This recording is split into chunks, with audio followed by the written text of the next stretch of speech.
I know very little about the incident, other than that for those who know or care. I live in the neighborhood. I live just around the corner from the CVS where I believe was I will talk to Charles Allen about this and see what he's doing, what he thinks. My understanding is with regard to the police body camera footage, that the council, when it adopted the policy to require the police officers carry the cameras, limited the extent to which they are available. That was wrong. And so I believe what the law says is that a council member, it might be just the chair of judiciary, review the footage, and the participants, maybe I shouldn't say participants, the stakeholders, where there's an incident, where there are allegations, can review the footage, that if there's a complaint, that the authorities who review the complaint can review the footage.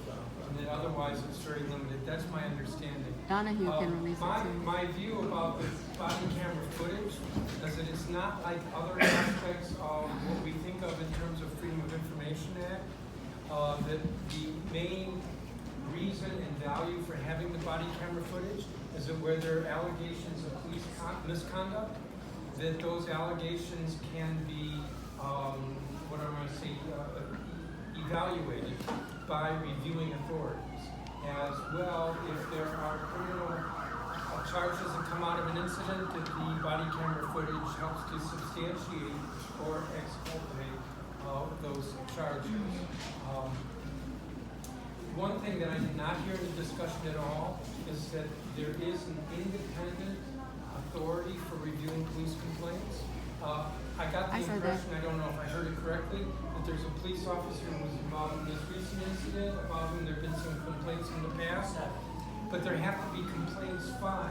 There If are. complaints are filed, then there's nothing that can be done. Oh, that's But not there is the Office of Police Complaints, which is independent of the Metropolitan Police Department. And it has investigatory powers, and it can recommend discipline.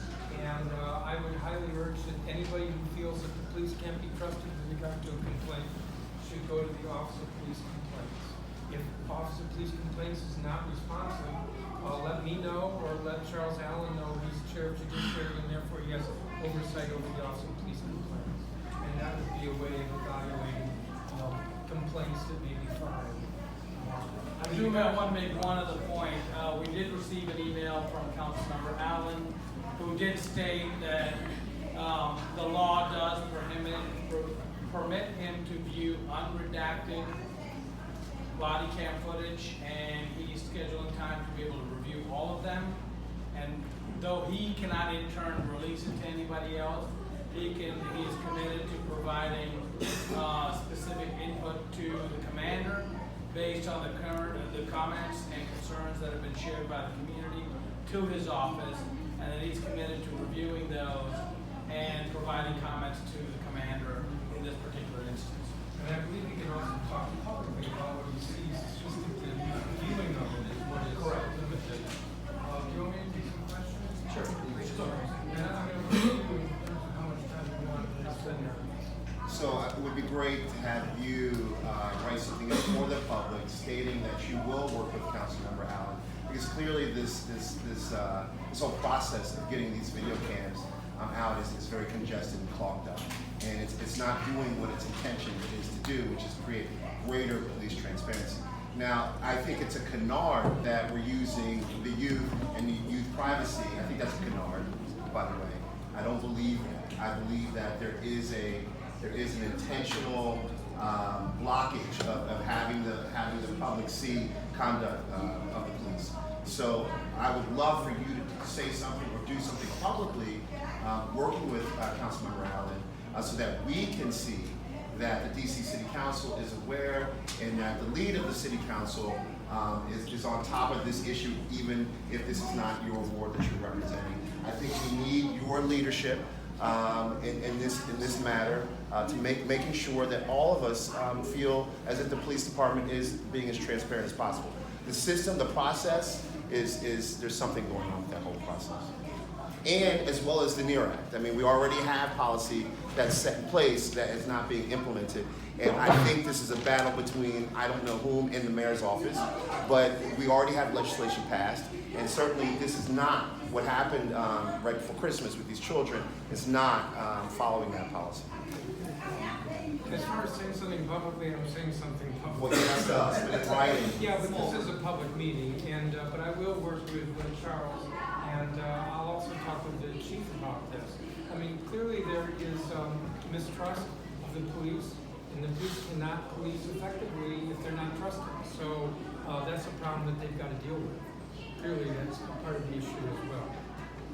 A few more questions, yes. Very quickly, to just add on, this incident is not an isolated one, it is a pattern. So I want to add the communities of Deanwood, who've also been pursuing video camera footage from the MPD for months to Maurice's request. Will you commit to adding Deanwood to your request when you talk to Charles It Allen? would help if I knew more specifically. You're not aware of what happened in Deanwood in Are you talking June? about at the Nooks Barber Shop? Correct, the illegal stop and frisk? There was a hearing on it. Correct, but ACLU, can you? Yeah, so the ACLU, my name is Natasha. I am a representative of the ACLU of DC. So currently, the ACLU is in kind of a battle to actually obtain the footage from the incidents, the two different incidents that happened in Nooks in June. You are correct in saying that there was a hearing, or a couple of hearings, one that was a public space where like the police were able to be in attendance during the day, and then there was a second one in the evening where community members actually spoke up about how criminalized and the level of fear and trauma that they have actually like experienced directly by the hands of the police. And there are a lot of conversations around transparency and trusting the police and like accountability and all of that. And a lot of that is stemming from the fact that the MPD has decided to keep this footage away from like the hands of like, the public, away from the hands of people who were involved in the actual incidents. As Denise had stated like several different times, there's a lot of red tape, costs involved, and like bureaucracy involved that is like keeping these videos from being released truly, not just to the public, but to people who are involved. This is something that is like included in the NEAR Act, in which the MPD is required to be to kind of release not just this footage, but when it's of great interest, but to document and clearly have data pertaining to like the stop and frisk that happened, so it can be released or shown in public, so that we can then kind of inform things like figuring out who is getting targeted, and then like figuring out how like that issue can be fixed within the MPD, getting those bad cops like off the Ma'am, street. do you have a question for the chairman, please? Yeah, well, my question was, she was clarifying because he was unaware. My question was, will you commit to adding Deanwood to your list of conversations you're going to have with Charles Allen to get the footage released, adding on to what Maurice Cook had mentioned? Yeah, I'll talk with both Charles Allen and with the chief as well about Nooks as well as this incident. And I'm actually just curious, just going back to like stop and frisk, I just want to touch on that just for a really quick second. Sign the petition.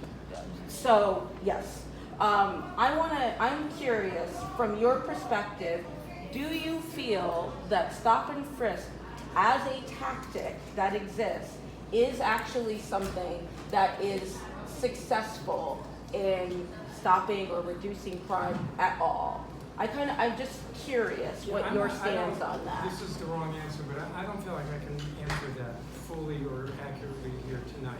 Because I chaired our Judiciary Committee years ago, so that's not a secret, but I have not followed what exactly is what police are doing and what it is that folks are criticizing. So I don't feel I can answer to you about whether the police are misusing the tactics that they're authorized to do.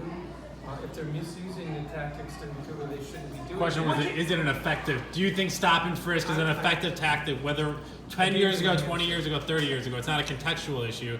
It's a police tactic that's been used for the last ever been centuries. Was it useful when you headed the judiciary? It wasn't an issue when I chaired judiciary, and I chaired judiciary for 8 years. Okay.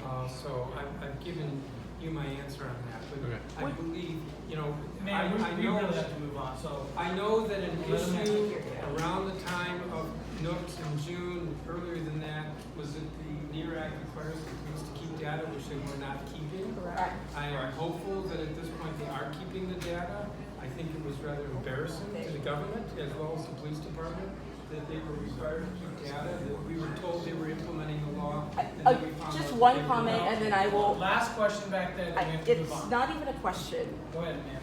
Can the video be released to the parents of the children? I believe so, but I'm not So positive. can we work, all of us in this room, can we work that angle to try to get the parents to have it released to them? Then they can be released to them. We don't need to say what's being released to after that, but can we go that avenue? Have it released to the parents? That's Because it's possible. Right, so we can do that, and then there's no cost involved. You don't have to worry about privacy. So go that direction. Try to get the parents to,